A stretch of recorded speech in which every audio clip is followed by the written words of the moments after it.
Matrices.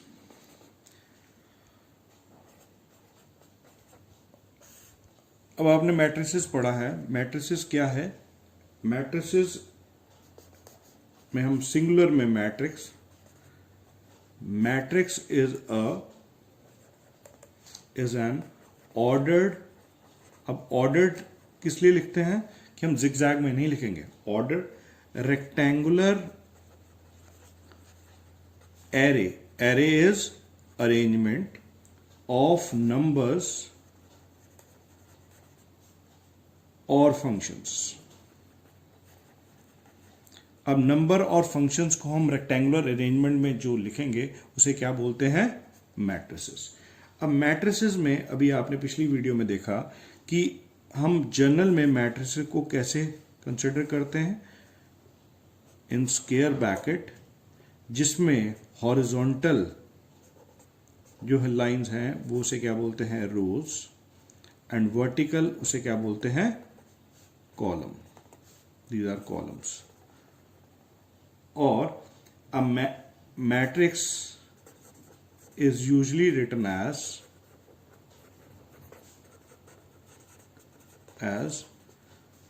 A is equal to A11. It is in square bracket A11. First row, first column. A12. First row, second column. A13 and so on. A21. Second row, first column. Second row, second column. Second row, third column, and so on. Third row, first column. Third row, second column. Third row, third column, and so on. And so on. It can have any possible order.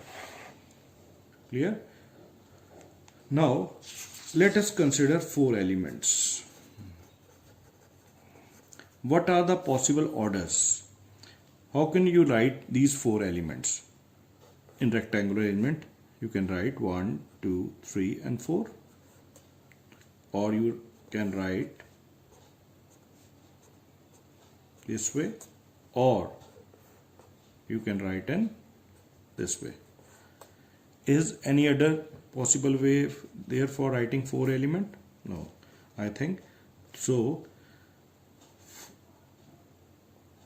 It has 1 row and 1, 2, 3, 4 column. Next, 4 rows and 1 column. 2 rows, 2 column. What are the possible orders? If a matrix has 4 elements, then possible order can be 1 into 4, 4 into 1 and 2 into 2. If a matrix has 13 elements, what are the possible order? अब 13 elements को आप कैसे arrange कर सकते हो? या एक रो 13 column बना दो और 13 रो लेके एक कॉलम बना दो। और कोई पॉसिबल ऑर्डर बन सकता है? नहीं। तो 2 possible orders.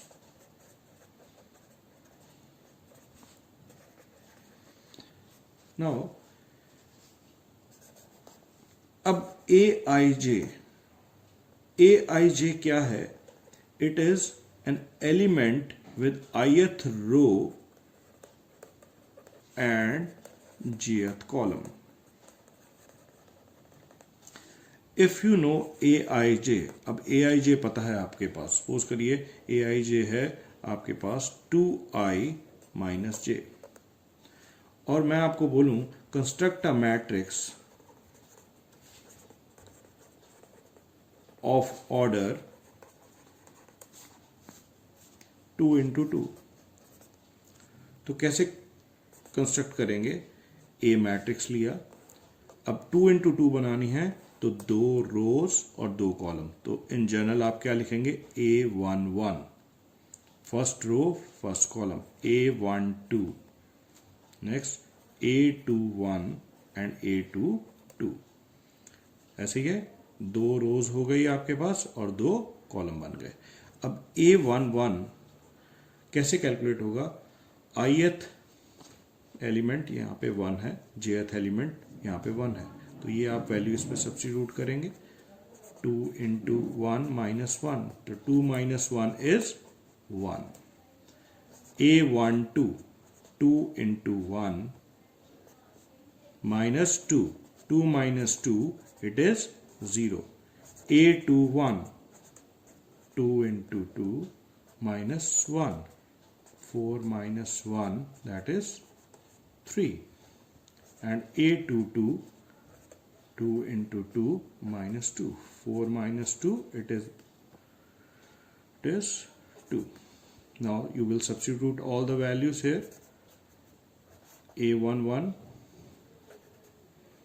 A12, A21, A22।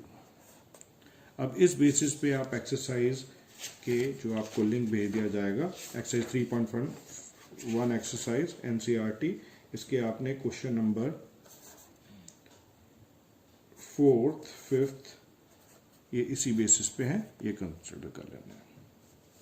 ठीक है, में हमने पढ़ा रो मैट्रिक्स। रो मैट्रिक्स कौन सी है? रो मैट्रिक्स जिस मैट्रिक्स में सिर्फ एक ही रो होगी, ओनली वन रो। तो one row it is, column जितने मर्जी हो सकते हैं, रो मैट्रिक्स। कॉलम मैट्रिक्स क्या थी? जिस मैट्रिक्स में एक ही कॉलम हो, एक ही कॉलम, रो जितनी मर्जी हो सकती हैं, कॉलम एक ही होना चाहिए। ठीक है, next square matrix. Square matrix में आपने क्या पढ़ा था? If the number of rows is equal to number of columns. Row जितनी रो हैं उतने ही कॉलम होने चाहिए, 2 इंटू 2, या 3 रो हैं, 3 रोज हैं आपके पास, और 3 ही कॉलम बन जाए आपके पास, 3 रोज एंड 3 कॉलम्स, तो ये आपकी 3 इंटू 3 बन जाएगी। ये भी स्क्वायर मैट्रिक्स है।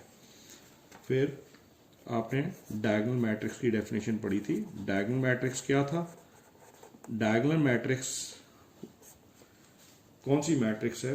एक मैट्रिक्स ए को Aij m इंटू n को डायगोनल मैट्रिक्स कब कहेंगे? If the all the leading diagonal elements are, अब लीडिंग डायगोनल यहां से हैं, यहां से मैट्रिक्स शुरू हो रही है, लीडिंग डायगोनल एलिमेंट होते हैं, बाकी सब जीरो हों। अब जैसे लीडिंग डायगोनल आपने 1 2 3, बाकी सब जीरो कर दिए, तो ये आपकी क्या बन जाएगी? Diagonal matrix. Next is scalar matrix. Scalar matrix कौन सी मैट्रिक्स है? स्केलर मैट्रिक्स में आपने पढ़ना है जिसमें वो डायगोनल मैट्रिक्स जिसके सारे डायगोनल एलिमेंट सेम हो। फॉर एग्जांपल ये मैं 2 2 2 कर देता हूं, बाकी सब जीरो आ गए आपके, तो ये आपकी क्या बन गई? स्केलर में it can be 1 plus iota 1 plus iota 1 plus iota, rest all are zero. तो लीडिंग डायगोनल एलिमेंट, ऐसी डायगोनल मैट्रिक्स जिसके डायगोनल एलिमेंट सेम आ जाए, तो उसको हम क्या नाम देते हैं? It is a scalar matrix. And what is a identity matrix? Identity matrix कौन सी मैट्रिक्स है? आइडेंटिटी मैट्रिक्स वो मैट्रिक्स है जिसके लीडिंग डायगोनल एलिमेंट 1 हो, लीडिंग डायगोनल एलिमेंट 1 हो। It can be of order 3 into 3, ये ऐसे भी हो सकती है। तो this is identity matrix. Leading diagonal elements क्या हैं आपके पास? All 1 unity. इसमें इसको हम क्या बोलते हैं? Identity matrix. और हम आइडेंटिटी मैट्रिक्स को किससे रिप्रेजेंट करते हैं? आई से, याद रखना है आपने। And last is zero matrix. Zero matrix कौन सी मैट्रिक्स होती है? वो मैट्रिक्स जिसके सारे एलिमेंट्स जीरो हों, और इस जीरो मैट्रिक्स को हम क्या बोलते हैं? Null matrix. ठीक है, zero matrix is also known as null matrix. ऐसी मैट्रिक्स जिसके सारे element, it can be of any order, ऐसे भी हो सकता है। क्लियर हो गया? तो ये आपका टाइप ऑफ मैट्रिसेस में ध्यान रखना है। And last is equality of matrix.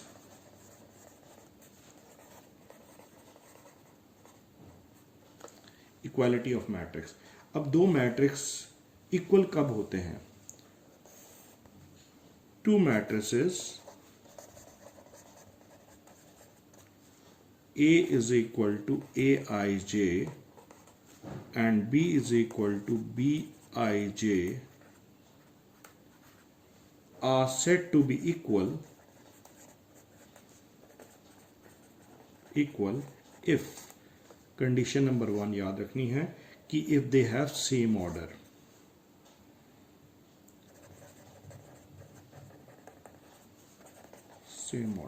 and number 2, each element of A is equal to corresponding element of B, means that is Aij is equal to Bij। मैं एक एग्जाम्पल कंसिडर करता हूं। For example आप ये दो matrix ले लीजिए, x Y,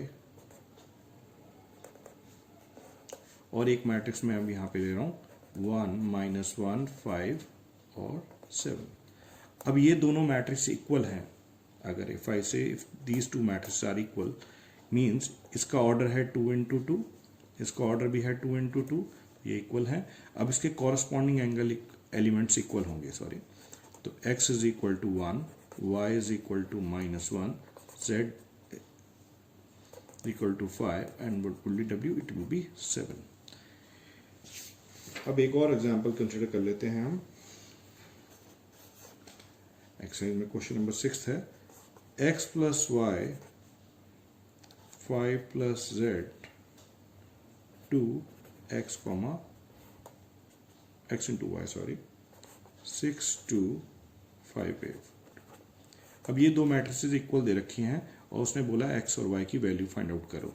तो आप इक्वालिटी ऑफ मैट्रिक्स के हिसाब से x + y is equal to 6, next 2 is equal to 2, 5 + z is equal to 5 and xy is equal to 8। यहां से आप z की वैल्यू फाइंड आउट कर लेंगे, ये तो आपकी आ गई 0। अब x + y is equal to 6, x into y is 8।